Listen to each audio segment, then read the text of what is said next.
ইউক্রেনে জেলেনস্কির সরকার উৎখাতের ষড়যন্ত্র করেছিল রাশিয়া। তাদের পরিকল্পনায় ছিল ৩০ জুন কিয়েভে বড় আকারের দাঙ্গা বাঁধানোর, কিন্তু ইউক্রেন তা নস্যাৎ করতে সমর্থ হয়।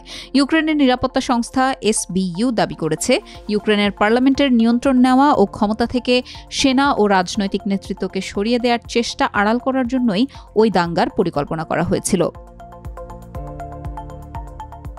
এই দাঙ্গা ও পার্লামেন্টের নিয়ন্ত্রণ নেওয়ার ষড়যন্ত্রের পেছনে রাশিয়ার কোনো হাত আছে কিনা তা এখনও প্রমাণ হয়নি। তবে SBU বলছে তারা সন্দেহভাজন ৪ জনকে শনাক্ত করেছে, যার মধ্যে ২ জন তাদের হেফাজতে রয়েছেন। এই ঘটনায় দোষী সাব্যস্ত হলে তাদের ১০ বছর কারাদণ্ড হতে পারে। এছাড়া এই ঘটনায় অস্ত্র ও গোলাবারুদ উদ্ধার করেছে SBU। একই সঙ্গে মুঠোফোন, কম্পিউটার সহ অন্য রেকর্ডও তাদের হাতে রয়েছে, যা অপরাধ কার্যক্রমের প্রমাণ হিসেবে ব্যবহার করা হতে পারে।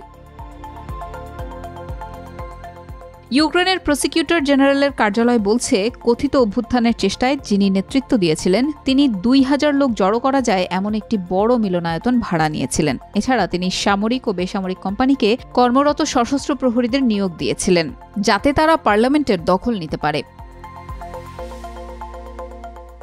SBU জানিয়েছে, অপরাধ কার্যক্রম বাস্তবায়ন করতে মূল সংগঠক বেশ কয়েকজন সহযোগীকে নিয়োগ করেছিল। কিয়েভ, নিপ্রো ও অন্যান্য অঞ্চলের লোকজনকে এই কাজে যুক্ত করা হয়েছিল। পশ্চিমা অস্ত্র নির্ভরশীলতা, যুদ্ধক্ষেত্রের সেনা ও গোলাবারুদ ঘাটতিতে অনেকটাই পিছিয়ে পড়েছে ইউক্রেন। সম্প্রতি এই সুযোগ কাজে লাগিয়ে ইউক্রেনে রাশিয়া যখন ধীরে ধীরে এগোচ্ছে, তখনই অভ্যুত্থান ষড়যন্ত্রের বিষয়টি সামনে এলো।